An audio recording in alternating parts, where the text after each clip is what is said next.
Krishna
Vishnu Samudaya, all those in Samudaya, all those brothers of Shishi Guru and Rama, all those just like Prabhupada.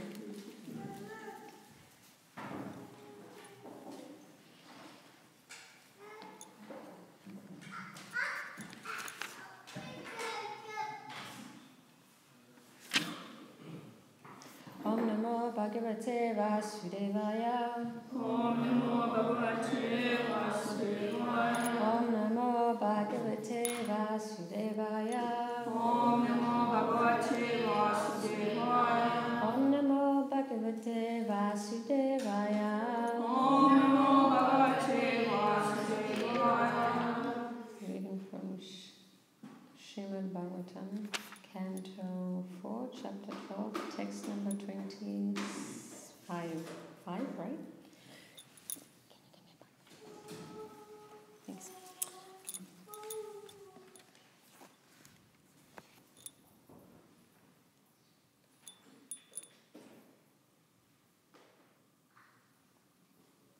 Sudurjayam Vishnu Padam Jitam Tvaya. Sudurjayam Vishnu Padam Jitam Tvaya. Yatsurayo Prapya Vichakshate Param. Yatsurayo Prapya Vichakshate Param. Atisthatach Chandra Divakaradayo. Atisthatach Chandra Divakaradayo. Grahakshatara Paryanti Dakshinam. Grahakshatara Paryanti Dakshinam. Sudurjayam Vishnu Padam Jitam Tvaya. Sudurjayam Vishnu Padam Jitam Tvaya. Yatsurayo Prapya Vichakshate Param. Yatsurayo Prapya Vichakshate Param. Atisthatach Chandra Divakaradayo. Atisthatach Chandra Divakaradayo. Grahakshatara Paryanta Dakshinam. Grahakshatara Paryanti Dakshinam. Sudurjayam Vishnu Padam Jitam Tvaya. Sudurjayam Vishnu Padam Jitam Tvaya. Yatsurayo Prapya Vichakshate Param. Yatsurayo Prapya Vichakshate Param. Atisthatach Chandra Divakaradayo. Atisthatach Chandra Divakaradayo. Grahakshatara Paryanti Dakshinam. Grahakshatara Paryanta Dakshinam. Sudurjayam Vishnu Padam Jitam Tvaya. Sudurjayam Vishnu Padam Jitam Tvaya. Yatsurayo Prapya Vichakshate Param. Yatsurayo Prapya Vichakshate Param. Atisthatach Chandra Divakaradayo. Atisthatach Chandra Divakaradayo. Grahakshatara Paryanti Dakshinam. Grahakshatara Paryanti Dakshinam. Sudurjayam Vishnu Padam Jitam Tvaya. Sudurjayam Vishnu Padam Jitam Tvaya.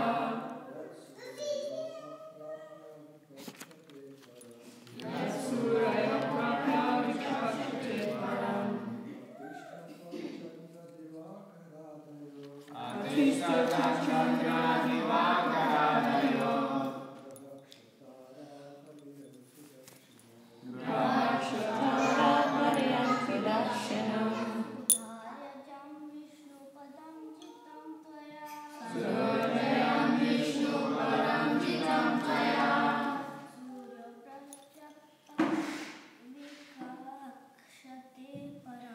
Yatsurayo Prapya Vichakshate Param.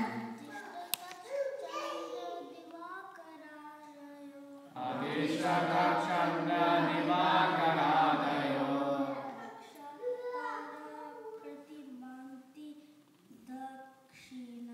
Grahakshatara Paryanti Dakshinam.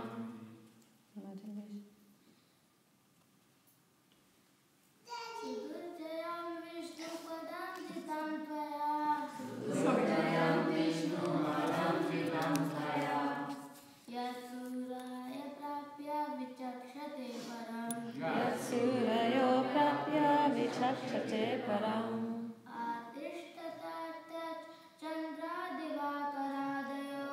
Adhisthata Chandra Divakaradayo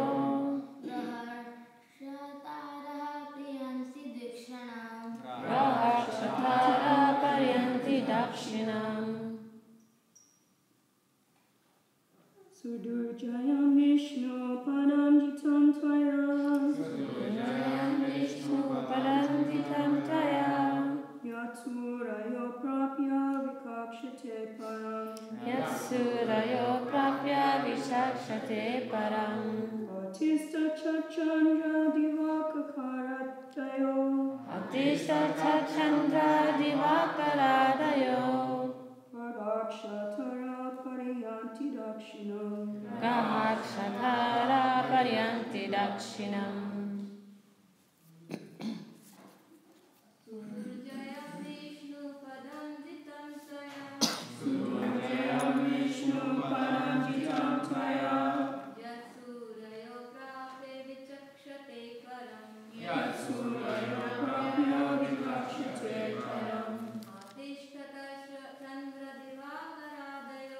Adhisthata Chandra Divakaradayo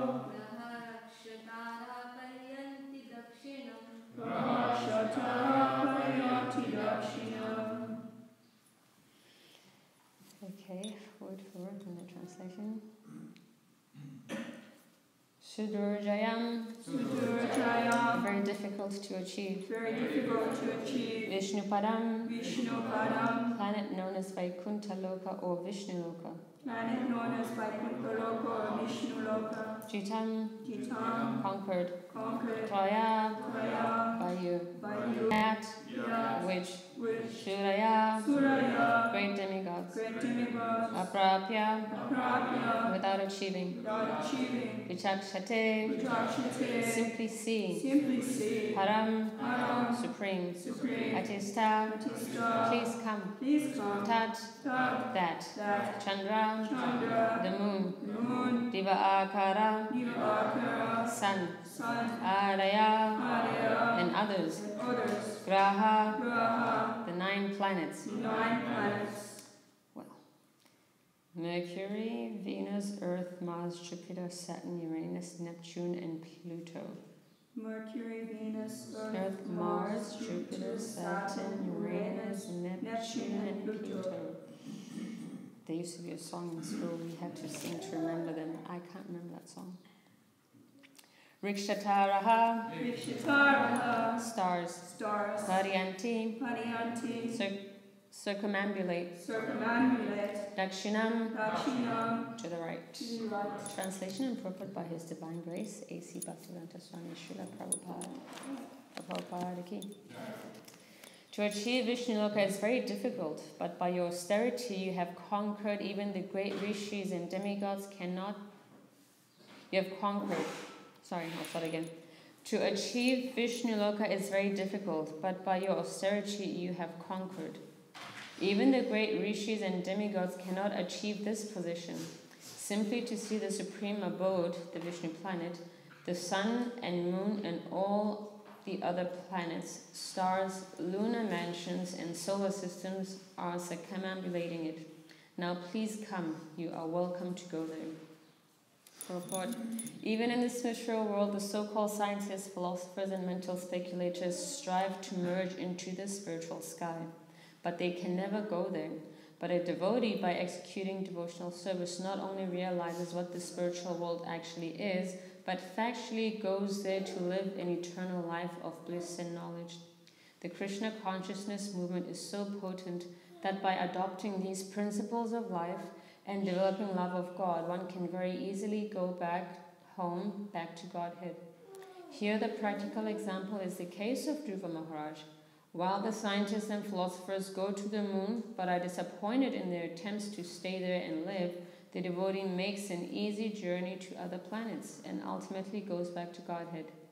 Devotees have no interest in seeing other planets, but while going back to Godhead, they see all of them as passing phases, just as one who is going to a distant place passes through many small stations.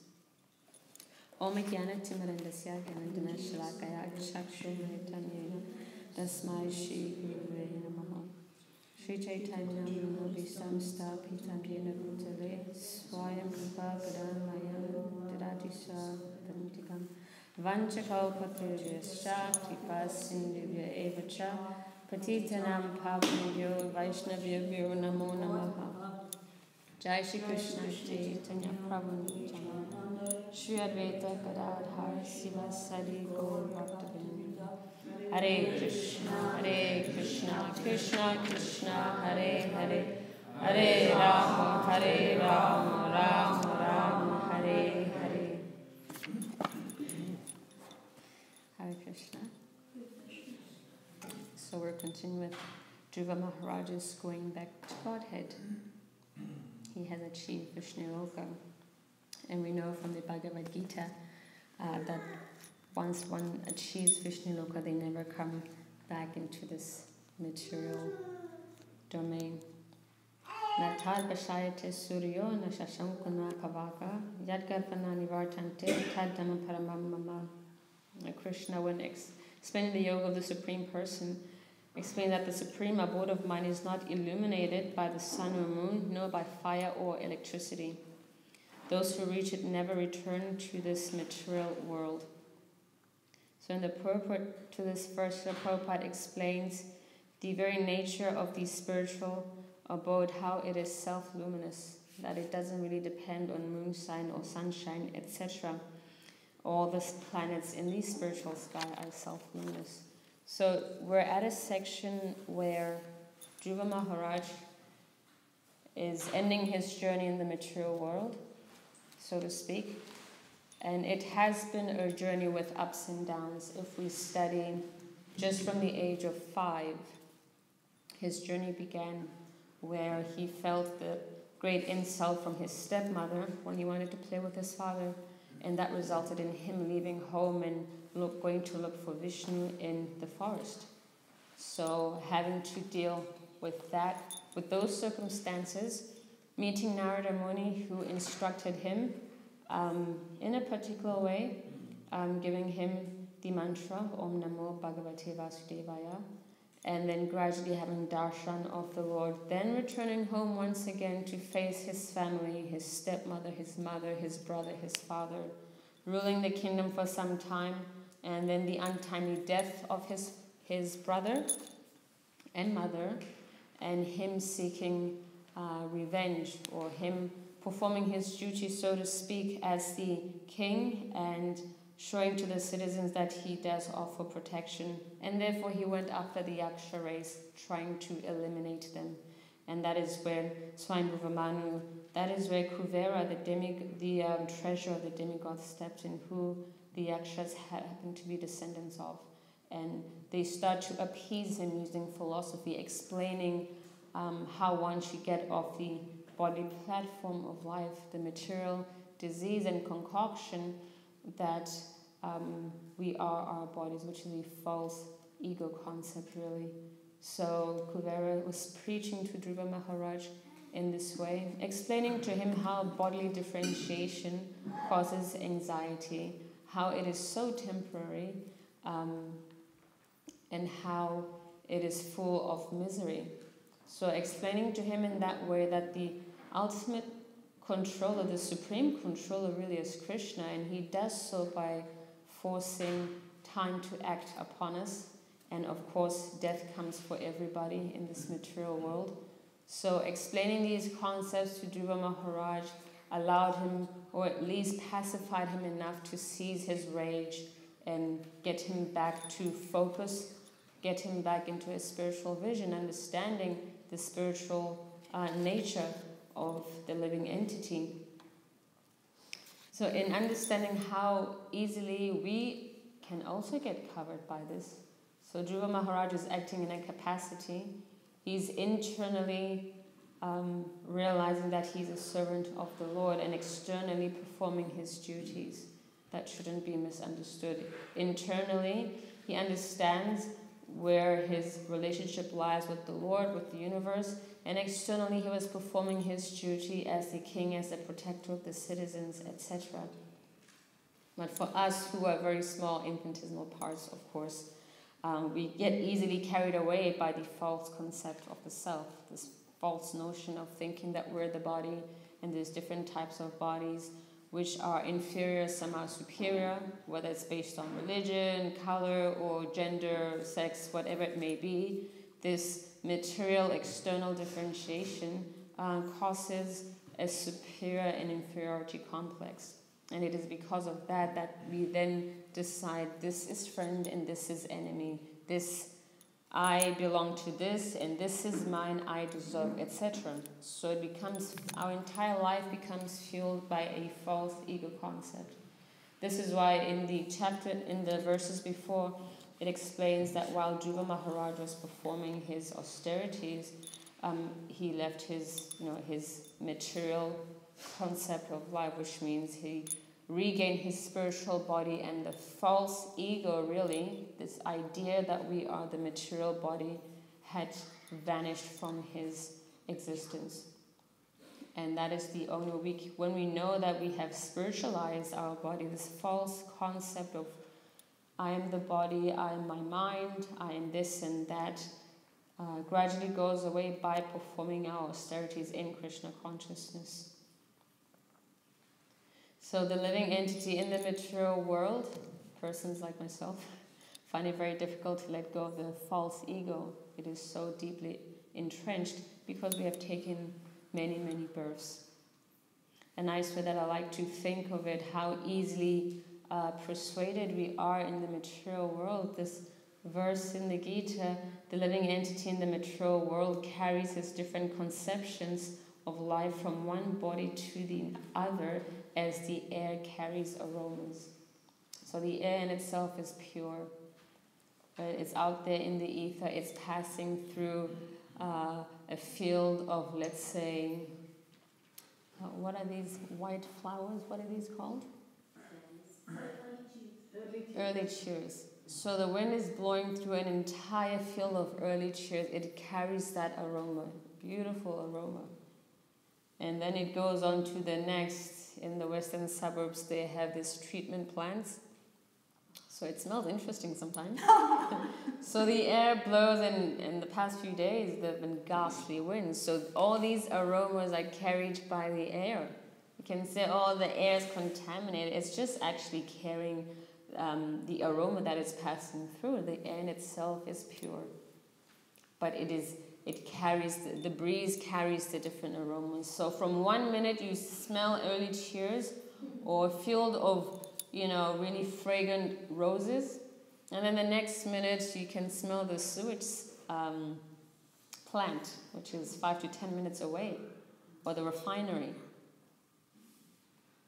So it is that easy for us. We go from one body to the other. We carry these concepts and we become so bewildered by, yes, I'm a man, I'm a woman this time, I'm black, I'm white, I'm a doctor, I'm this, I'm changing my body, I'm changing my gender, etc. Externally we're changing, then the next body we're something else. So as easy as it is for the air to take on the fragrance of where it passes, that is how easy it is that we take on the consciousness of the different bodies that we choose to identify with, even in this just one life. Thus, he takes one kind of body and again quits it to take another. So with every body that we get, we create more blueprint for another body for the future. We are carving out different bodies as we live every day, based on the desires that we have. So we cultivate desires that manifest at a later date, which means we have to come back and take another body, fulfill those desires and come back again, create more karma, and the list goes on and on. So it's an endless cycle of repeated birth and death. And that covers our consciousness deeply. So when we come to the state of Krishna consciousness, there's a great cleansing process that goes through. And our austerity in Krishna consciousness is controlling the senses, really. The same senses that we use to contaminate our real self, so to speak, are the same senses that will liberate us. So whether it's our tongue, we used to eat all sorts of things, right? And we thought that was being a polished person, right? You go to restaurants and you pay hundreds of dollars to have escargot. Does anyone know what that is? Snails. It's a delicacy. Very expensive to have. Right, so we're using our tongue, we're tasting all these things, or we're having caviar. In high societies like escargot and caviar. Caviar is fish eggs. Or we're having frog legs. Right? When you do it in a restaurant, it is polished behavior. When the dogs do it on the street, it's like, ugh, it's disgusting. But we do it in a restaurant, and we sit with our fork and knives and a certain spoon that you use, etc. So that same tongue that really got our senses contaminated is the same tongue that can liberate us when we taste the prasadam offered to Krishna. Whether it's your rasgullas or the pizzas that we make, we offer to Krishna, or the curd steaks that we make on Ekadashi, or whatever bona fide substances that Krishna has advised us to use in the Bhagavad Gita, we offer to Krishna, and that purifies our tongue. Oftentimes we get asked when we're speaking to people, how did you give up meat? How did you do it? You didn't grow up as a vegetarian. And I said, well, I started eating more Hare Krishna food. And then the taste for anything else disappears. Even if you tried to pay me to eat snails, give me $1 million, I just couldn't. We have an understanding, of course, a higher philosophy of understanding why we don't eat such things. But the taste itself is gone. Well, I can go home for Christmas. Hopefully my mother's not watching or listening to this. And there's a huge turkey on the table with stuffing and all sorts of things and lots of vegetables. And I can sit there and just be totally oblivious and have my prasadam. So the more we have the higher taste, the quicker all these other contaminations will fall away. So we have that great need, taste in the tongue is very, very strong. And it influences for lots of things that we do in this world. It's done over meals, actually. When you meet up with friends, what do? You're eating. When you meet with colleagues, when you go home, whatever you do, friendships are, even in the corporate world, friendships are developed over the table, over food. You wine and dine people, as they say. So what you're eating, what you're drinking, is it contaminating or is it going to be liberating? So our austerity is to control the tongue by eating foodstuffs that are eligible to be offered to Krishna first. And that purifies our consciousness. What we hear also affects us. What are we exposing our ears to? Is it stuff that is going to stimulate our Krishna consciousness, or does it make us forget Krishna? What do we use our body for? Are we just going to go pubbing or go clubbing? It's very, very difficult to listen to that doof-doof music and actually think of Krishna. Whereas if you listen to different types of kirtan or bhajans, they're all singing Krishna's praise, and that Krishna directly and his devotees. So the same senses that we're using to degrade ourselves are the same senses that we will use to liberate ourselves. And liberation in the sense of we will get to understand our relation to Krishna, that we're eternal parts and parcels of Krishna, and the part is meant to serve the whole. So it is very, very difficult to achieve Vishnu Loka, because this is Krishna's, how do you say? It's Krishna's hood, and it's Krishna's home. Right? It's not a cheap place to be where every word is a song, every step is a dance. It is free from envy. It is a place that it is eternal, full of knowledge and bliss. Therefore, it is not cheap. Right? It doesn't cost $5. And it If it takes a lifetime of work, then so be it. Let's look at the life of Dhruva Maharaj. He started off as 5 years old. Dhruva Maharaj is leaving at this point. He has gone to Brahmachari Ashram. He has renounced his family. His kids are grown up, wife taken care of. Now he is seeking the ultimate liberation. It's been a journey. It is not an instant, yes, now I've got Krishna, I'm done. Of course, there is potency to do that by the process of devotion, pure devotional service. One can be Krishna conscious in an instant. But through the lives of these devotees, we see the gradual evolution in their journey. That they might externally be performing their duties, but internally they are always cultivating their Krishna consciousness. And that also manifests in their actions. So for everything that we do in this world, it requires hard work.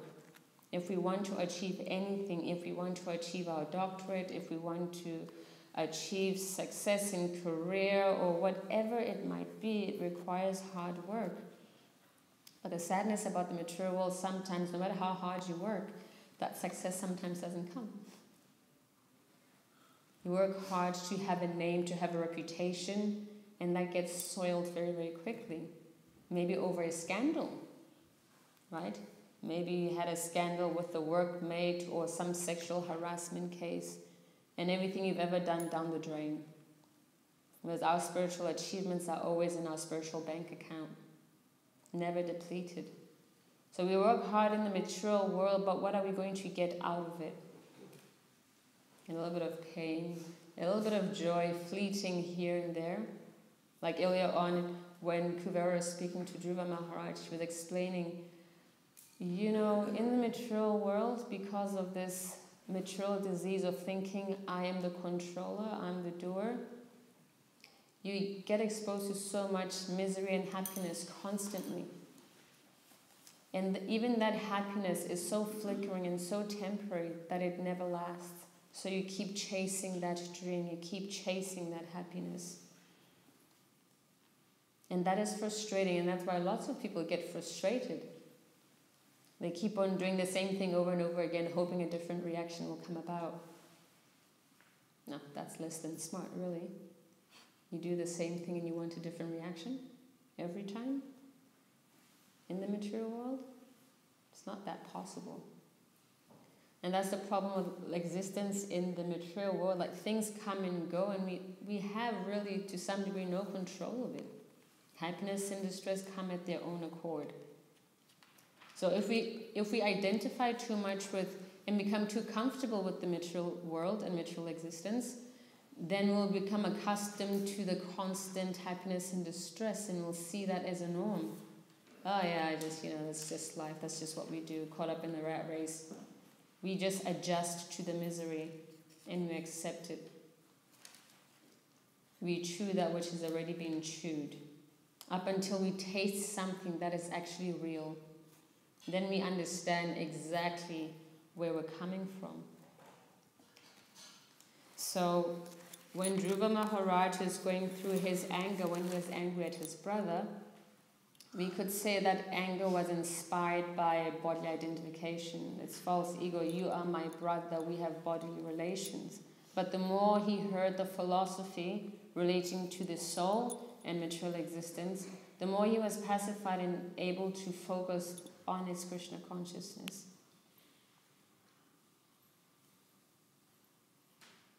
So when we work hard in the material world, like I mentioned, sometimes we don't even get that recognition that we wanted, that the response, the relationships that we want, they can end very, very quickly. And sometimes it is saddening. And when we get that disappointment in the material world, we turn to things that will ease the senses, the material senses and the material body, to numb the pain. Right, I was listening on the news, there's this famous person now who almost had a drug overdose because they just can't handle the fact that they're not famous, not as famous as they would want to be, or the pressures of being in the spotlight. So they take drugs to try to numb the pain. And it's a very sad reality. Many persons go through this. Many persons have gone down in history to drug-related issues because of a lacking. Although they had the wealth, they had the beauty, they had the fame, that opulence was still not enough. And oftentimes it is very difficult for the conditioned soul to deal with so much opulence in a sober state without understanding where it comes from. Now, if we understand that our opulences are a gift from the divine person, Krishna, then we use it properly to glorify Krishna. But when we use it to glorify ourselves, the false ego keeps growing and growing. And we start thinking that we are the center of everything, that we're the best thing that ever happened to the human race. That's the false ego. So it's very difficult for the conditioned soul to deal with so much opulence. Whereas Krishna, he's supremely opulent, and he's not even attached to his opulence. He can renounce it any minute. Sometimes he shows just how detached he is from his opulence. So I was thinking the other day, there's this, and there's different ways of looking at it. There was this book written which turned into a movie. It was called Hidden Figures, and it was about the 3 mathematicians in NASA who made all the calculations to send the first satellite into orbit. Thank you. So this was a fairly recent movie, I think the last 5 years or so, and it was 3 African American ladies. And back at the time, of course, due to the segregation laws in America, the women, people of color, had separate quarters for everything. So although they were working in NASA, they had their separate rooms. Not a lot of people actually knew that they were the mathematicians behind sending John Glenn into orbit.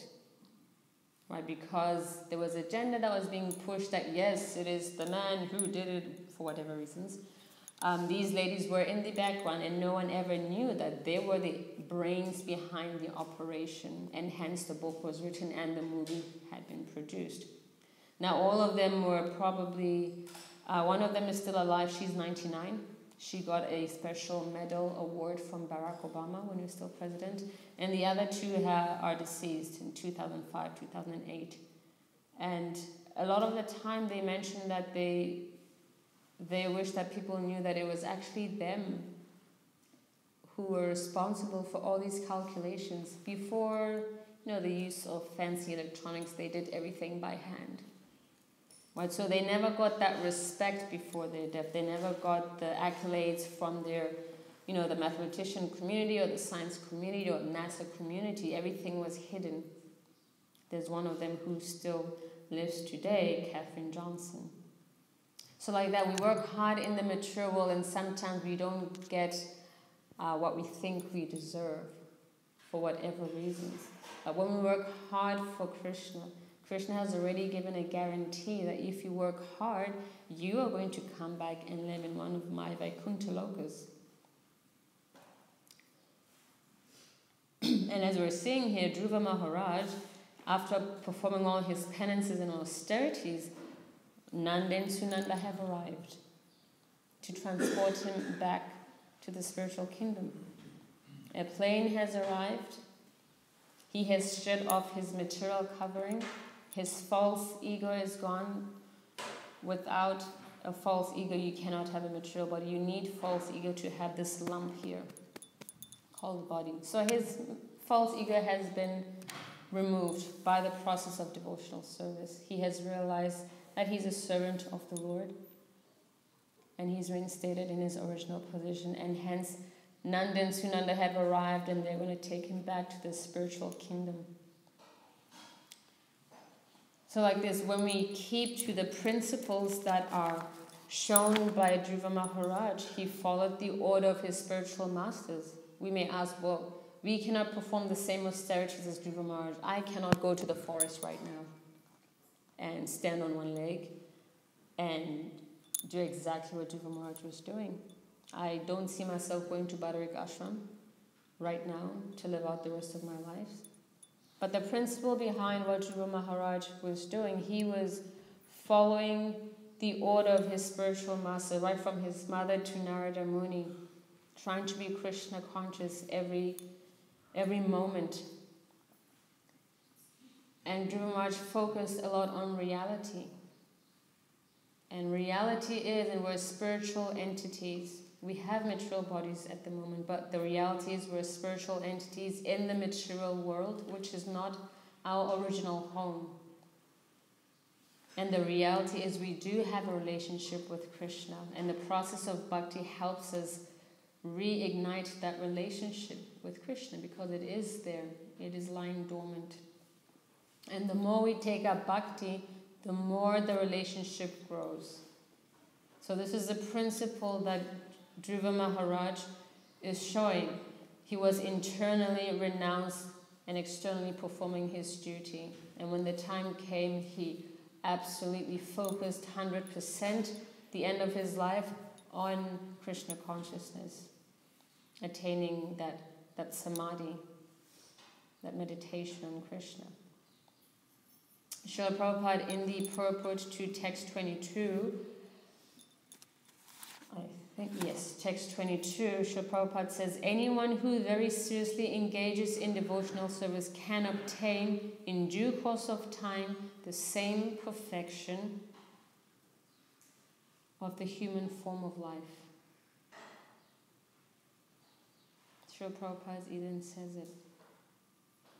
If we seriously engage in devotional service, whether it's hearing, chanting, worshipping the deity, offering prayers, all the 9 processes of devotional service, if we seriously perform this for our entire life, just this one lifetime, that we can achieve the perfection of the human form of life, which is really true, our self-realization, aham brahmasmi, that I'm spirit soul, I'm part and parcel of Krishna.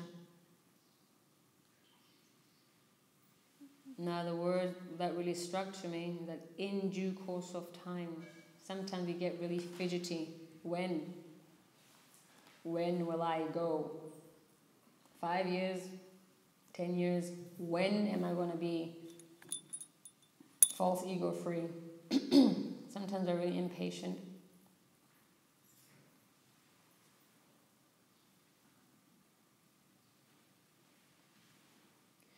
I was meditating and I was thinking, as you practice Krishna consciousness over the years, every single day is just it's a joyous experience. So even if it's this one lifetime, we only live maximum 100 years, but the entire time, every day, you're trying to have a relationship with Krishna and his devotees. It's all worth it, really. So what if it's an entire lifetime? It's better than an entire lifetime of creating more karma, which means creating another body. So it's worth all the effort. And before you know it, we'll be 60, we'll be 70, time flies. When I got here, I was 22. Now I'm 34. I don't know what happened to the time. I have no clue. You weren't even born. I agree with when I got here. You weren't existing in this form yet. When now I'm starting to get gray hairs. It's just a reality. And so time goes by so quickly when you're having fun, trying to get back your relationship with Krishna. Krishna in the Bhagavad Gita explains that devotional service, it should be joyfully performed. We should be having fun, trying to get to know Krishna again. So what? It takes 50 years. So what? I've been chanting 15 years and I'm still trying to hear the mantra. Still trying to hear the mantra. But while you're going through this process, Krishna shows himself to you in many different ways. So many experiences we've had. We've heard Śrīmad Bhāgavatam so many times, and it's still wonderful to hear Śrīmad Bhāgavatam. We go to the Holy Dham so many times, and each time it feels like you're in a totally different dimension. It should be a joyous affair. occasion. Not that we're not going to have challenges. It's not all rosy, because remember, all these misconceptions and the contaminated heart has to get purified. And when that purification happens, sometimes it's a confusing, difficult situation. As we see, when Arjuna was speaking with Krishna, Arjuna had so many reasons why he didn't really want to do what Krishna said. And he was like, I cannot fight. Bow goes down, he's dropped down to his knees. I cannot do this. Confusion, challenging. I want to show compassion to the soldiers and the families. How can I enjoy this kingdom without my kinsmen? I'm fighting my family members, my grandfather. And what about the family dynasty, the lineages? What's going to happen to the women? Who's going to protect them if I fight and kill all these men? Well, sometimes we go through that period of confusion and distress and what am I supposed to do? But throughout all of that, Arjuna never left Krishna. Arjuna never said, Krishna, you're not my friend anymore, or I cannot hear from you anymore because I'm going through a difficult situation. No matter how difficult it was, Arjuna was always with Krishna. Krishna, what you speak of, Krishna comes with us all the time as a super soul. So there's no question of him ever leaving. But I was thinking, Arjuna, no matter how difficult it was for him to hear everything, he didn't leave. He might have had a moment of relapse, of confusion, but he never left Krishna. And I thought that's a lesson for us. No matter what happens, no matter how difficult it might get, don't leave Krishna. What else is there out there? The material energy? Knock us over and cover us? Blind us? Blindfold us? No, we should always stay with Krishna. And if we take shelter of these pastimes and instructions, we see the determination of Dhruva Maharaj. Dhruva Maharaj was very determined. We can also be determined. I will stick it out no matter what, no matter how many knocks I get from the material energy, from my own mind, my own mental dysfunctions, other living entities or nature, no matter what comes, I will stay on the path. We should try to build that kind of determination. And all these devotees that are in the pages of the Śrīmad Bhāgavatam are showing us how to do it really. Even Prahlad Maharaj, another one who studied young, another youngster. Right, he started as a kid, was going to Gurukul, his father wanted to kill him. Now, who in this room has faced that? Whose father here has tried to kill them? Who here has been poisoned like the Pandavas? Whenever I think I'm going through difficult situations, I just think, well, no one is trying to poison me. No one's trying to kill me. Or Draupadi, we think of how embarrassed she was, how neglected she felt when she was being disrobed. But she never forgot. She didn't even think Krishna won't be there for me. It's interesting. Some of the acharyas say, because it was endless saris. So before Draupadi she came into that assembly hall, looked at all her husbands, her family members, as the insults kept coming, she kept on looking and calling out to every single one of them, till she just realized, actually, the only person who can save me is Govinda. And that's when she raised her arms up. And Krishna, mystically, endless times they tried to disrobe her, it never happened. But she had that internal realization, it is only Krishna who will ultimately save me. The Pandavas could understand it is only Krishna who protected us in this battle of Kurukshetra.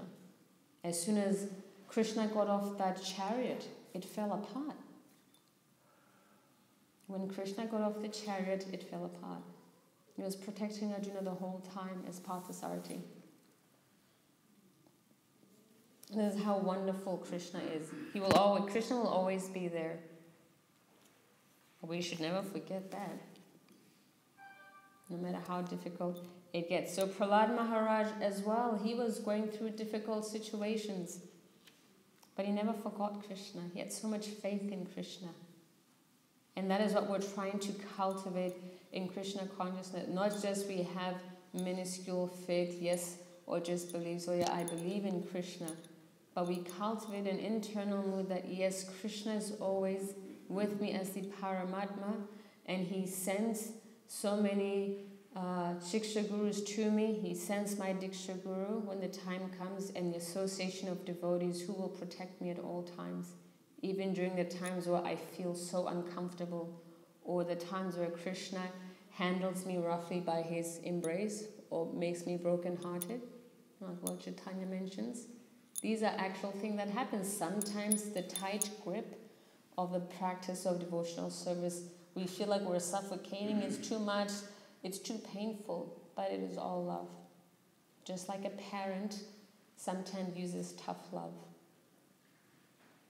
But at the end of the day, everything is laced with love for us. So to protect us, Krishna acts like a parent and protects us.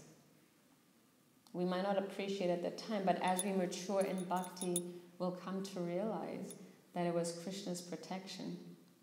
And when we're finished with our teething phase, we will understand all of that was meant for us to become really strong. And with every obstacle that comes, we get stronger. Our faith in Krishna gets stronger, our relationship with Krishna gets stronger, our bonds with Krishna's devotees get stronger. So Prahlad Maharaj also had such strong faith and determination, he would never leave Krishna. And the nature of such devotees, they're always thinking about others. That's another mystical thing that happens in the process of devotional service. We're cultivating our own bhakti, but we think about others simultaneously. Dhruva Maharaj had conquered death.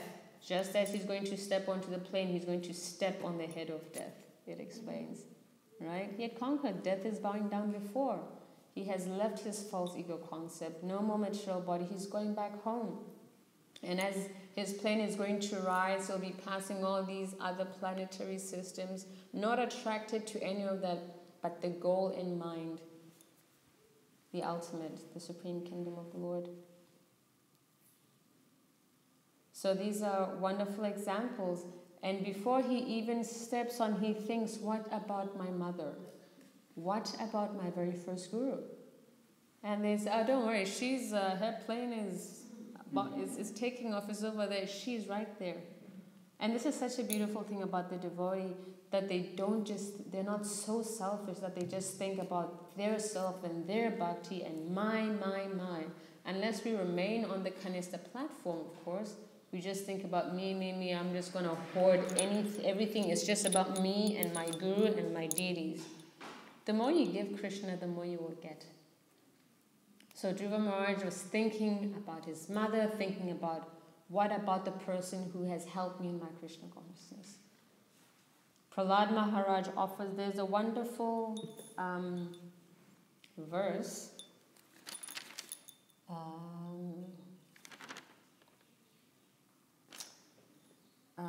The residents of Jambudweep offer prayers. Doesn't it? Okay. I'll finish off with that verse because I think it's just a wonderful verse that I always go back to just to remind myself the caliber of devotees, just like Srila Prabhupada, just like Sukadeva Goswami, just like Dhruva Maharaj and Prahlad Maharaj, always thinking about the welfare of the living entities. So this is Canto 5, Chapter 18, Text 9. Sastyastu vishvasya kala prasidatam jayantu bhutanishvan mitodhya manasya bhadram bhajatad adokshaje aveshyatam no mati api ahaituki. May there be good fortune throughout the universe, and may all envious persons be pacified. But we're not trying to agitate the envious. That's not the point. We try to pacify them. give them prasadam, give them a gulab jamun or a pakora. That can purify. Sometimes prasadam enters where the philosophy can't. The more prasadam people have, the more susceptible they will be to the philosophy. I am living proof of that. May all living entities become calm by practicing bhakti yoga, for by accepting devotional service they will think of each other's welfare. Therefore, let us all engage in the service of the Supreme Transcendence, Lord Sri Krishna, and always remain absorbed in thoughts of Him. So the more you're taking in Krishna, just like the Panchatattva, they broke open the storehouse of love of God, and the more they tasted that love of God, the more they wanted to go out and give it. When you have something great, you want everyone to have dibs on it, which means you want everyone to have a taste. Look, I got something really good, it's a good deal. I want you to get this, you don't have to pay, it's just all for you. So you want everyone to get a taste. So that is the mood of the Panchatattva, that is the mood of Srila Prabhupada, who wanted to give that which everyone had forgotten. And that is how to love Krishna. So through the determination of personalities like Dhruva Maharaj and Prahlad Maharaj and the Pandavas and Draupadi and Srila Prabhupada, we learn never to give up and keep going and obtain the perfection of a human form of life, and that is to realize our natural constitutional position to serve the Supreme Lord. So I will stop there and ask if there's any comments or questions. Or corrections. Yes, Rasamaraji. Can I take you back, please? Thank you for such a nice class. Can I take you back to the text? Mm-hmm. And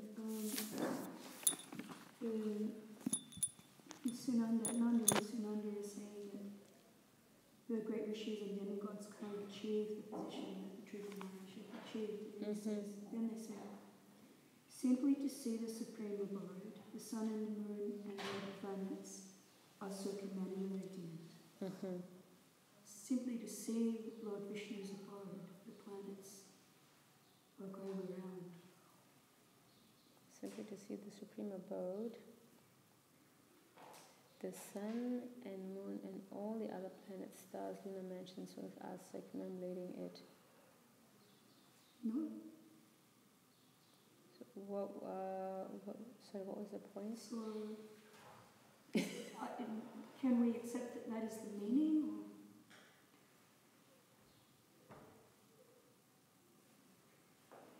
Even the great rishis and them cannot achieve this position, simply to see the supreme abode, the Vishnu planet, the sun and moon and all other stars are circumambulating it. So, I didn't check what other commentators have said about this, but what I have read can also lead me to believe that we know how there are personalities who there are, how do you say?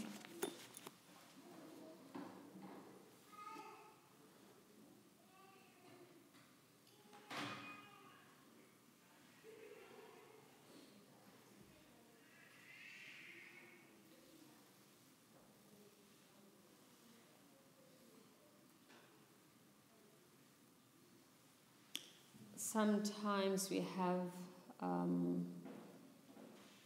personal forms of all these planetary systems, the presiding deities. And generally when different pastimes, when a pure devotee goes back home, back to Godhead, there's generally a celebration. There'll be, later on over here, there'll be many devatas seeing Dhruva Maharaj go, rose petals will be flying. So some of these personalities who are presiding deities of the different stars, the different planets, they, from right to left, which is an auspicious way of doing things, they offer respects to the planet. That is one understanding I had. Could be total spec. that was my understanding. Because it's just amazing. Like, what struck me was that they're so in awe of the Lord's planet. Yeah, they circumambulate it. So even it says even great rishis, the Naistika Brahmacharis, the rishis, those who go to different as destinations after they perfect jnana or Astanga Yoga, they have different destinations, different planets that they go to. So they, although they have performed those austerities, still, Srila Prabhupada speaks about mental speculators. Sometimes they are classified as mental speculators, and I had some verses here.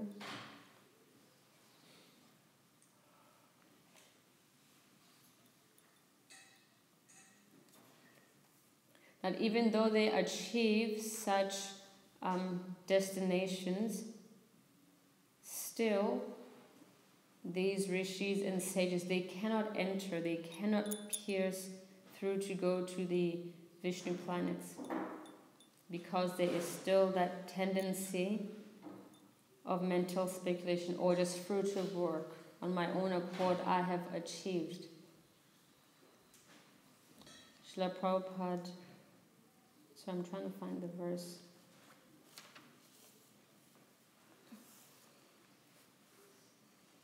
About mental speculation in relation to what we're talking about.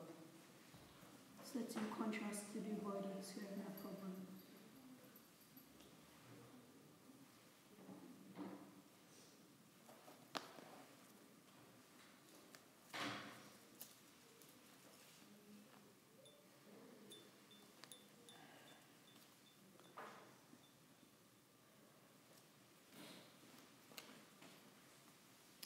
Srila Prabhupada in the Morning Conversation 1974, because mental speculation, they are no good.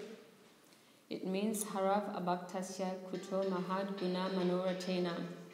Manoratena, by the mental plane airship, he's simply hovering, they have no standard. So although he groups scientists, philosophers, mental speculators, which is the jnanis, the fruitive workers, etc., they are also grouped as mental speculators, and to try to achieve perfection through that, by that means, without bhakti, it is very difficult. It is not possible for them to actually access the Vishnu planets. And hence, although they are great sages, they have lots of Shakti.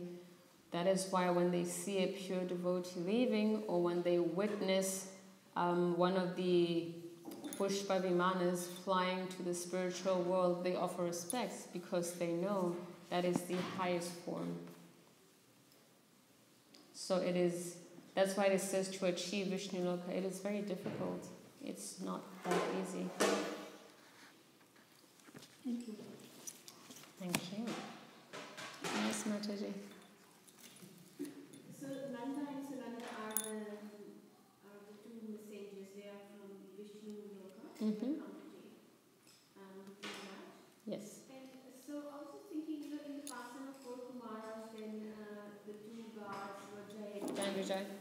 is there like a pattern, like they're all named in a running fashion and in pairs? Oh, I don't know why they get the names that they do. Maybe when you get to the gates, you can ask them. So before you let me in, I have a question. So why do you have rhyming names? Just ask them that question. So you're Jai, you're Vijay, Nanda, Sunanda. So what's the deal? I don't know. I have no idea with the naming procedures that happens up there. So if you have any clue, anybody, if you've heard or seen them, you can come back and let us know. So the difference between this Vishnu Loka, Brahma staying Vishnu Loka, right? Above, within the spiritual world, the highest topmost planet is Goloka. So now, it is still spiritual world, Vishnu Loka, it's free from birth. So, how is Dhruva Maharaj different from devotees who go to Goloka? Might not be necessarily a difference, but we know there's different rasas that devotees have with Krishna. And depending on that rasa, whether it's neutrality, whether it's servitude, whether it's Sakya, friendship, or conjugal, Vatsalya, you go to a certain destination. So it might not be necessarily nitpicking, or of course there's that pastime, or who's the greatest devotee, is it Lord Brahma, then no, go to Lord Shiva, and Lord Shiva says, oh no, go to our Pandavas, no, it's Arjuna, it's etc., etc. So the Lord has so many different types of relationships with his devotees, and the devotees is situated on a certain relationship with the Lord. So based on that, there are different destinations. But of course, if we ever see that painting with the different planetary systems and the different rasas, and the topmost, of course, the most is Goloka Vrindavan. So it's a variety of rasas that lead you to a destination. That's one answer I can give you. But it doesn't make him less of a devotee. It's just the type of relationship we have with Krishna. If you go to Vaikuntha and jump on the Lord's back, no one will understand that, because the rasa, it's friendship, it's Sakya. So if you're jumping on Narayan's back, chances are the other devotees will think you're an offender. Whereas if you go and worship the Lord in Goloka, like they did when Lord Brahma came, Krishna was holding that yogurt, rice mixture, and Lord Brahma was worshipping Krishna, and the cowherd boys were wondering, what's going on? Who is this guy? Because there it's all about, there's lots of Sakya ras, Madhurya ras, and Vatsalya ras, not so much on reverence. The more you move away from Goloka, the more the on reverence grows into Dwarka and all these places, and then the Vishnu planets. But it's rasa rather than tattva. It's rasa. The tattva already they're spiritual, they've perfected, but their rasa is different. So this awe and reverence is like there, but at that stage still rasa has not developed. Do you think so?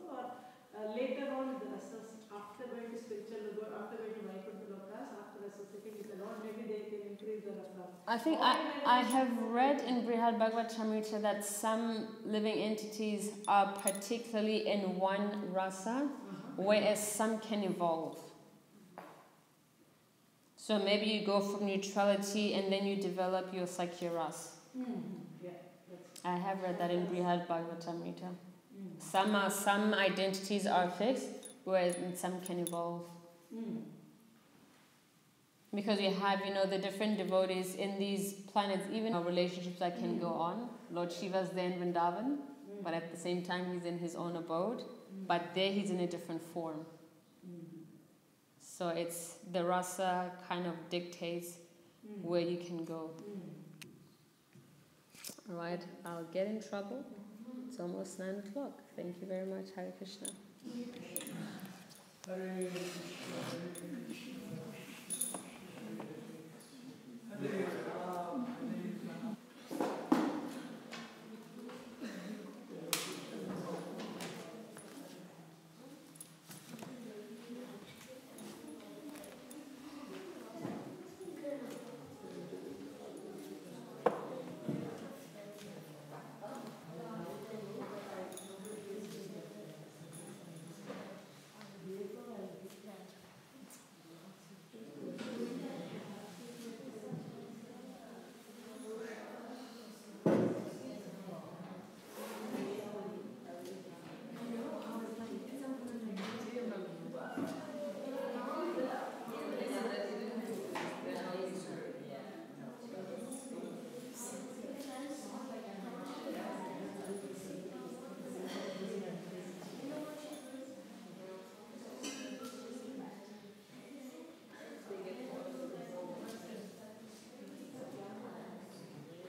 Hare Krishna,